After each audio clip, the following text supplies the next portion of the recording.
Here's a wild space truth. The moon spends 2 Earth weeks in daylight, and 2 in pitch-black night.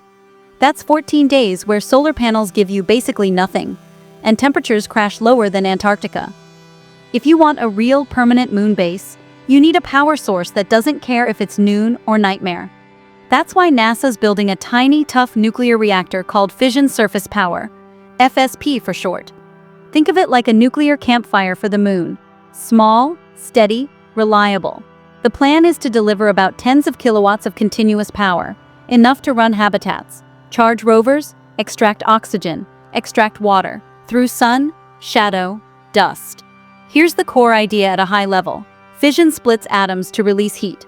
FSP takes that heat, moves it through super reliable heat pipes, turns it into electricity with power converters. Super efficient engines with almost no moving parts. Built to be plug and play. Land it, unfold the radiator wings, point the shield away from astronauts, and let it hum for years. Why the moon needs it? 3 reasons. The lunar night problem. 2 weeks of darkness crush batteries and freeze hardware. Dust. It cakes solar panels and radiators, cutting performance. Geography. The best resources, like shadowed craters with water ice, are the worst for sunlight. A nuclear backbone solves all 3 challenges. It delivers reliable, continuous power regardless of conditions. And on the moon, conditions mean vacuum, radiation, and temperature extremes that would cripple anything else. Safety isn't an afterthought. It's engineered into every stage.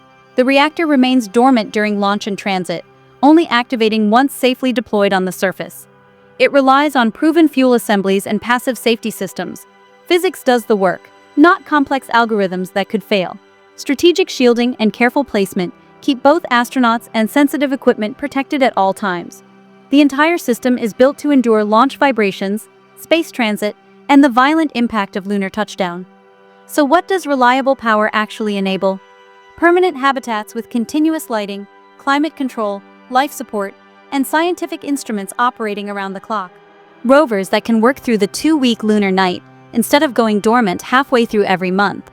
In-Situ Resource Utilization becomes viable, extracting water ice and converting it into drinking water, breathable oxygen, and the rocket propellant that makes sustained exploration possible. Always-on communication networks and navigation systems keep crews connected and oriented in an environment where getting lost means getting dead. This capability is what makes Artemis different from Apollo. We're not planting flags and leaving, we're building infrastructure to stay. NASA has challenged industry to develop fission systems that are compact, modular, and deployable this decade, not theoretical future tech.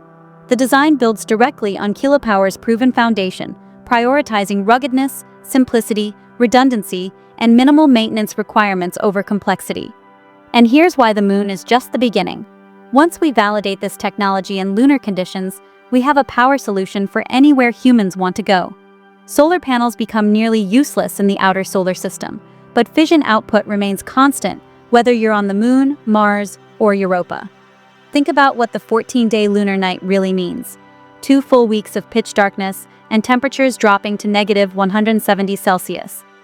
But with a compact reactor that fits on a single lander, those 2 weeks stop being a survival challenge and become just another work period.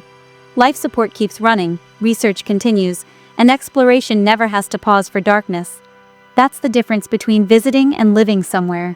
The future lunar outpost won't be defined by symbolic gestures or brief visits. It'll be defined by that steady electrical hum, proving we've learned to sustain human presence off-world. And that hum? That's Fission Surface Power making permanent space settlement possible. If you want to understand the real engineering behind humanity's return to the moon, stay tuned. We're diving into ice mining, fuel production, and the infrastructure that turns a base into a community. Like and subscribe if you're here for the technical deep dives into space exploration. See you in the next one.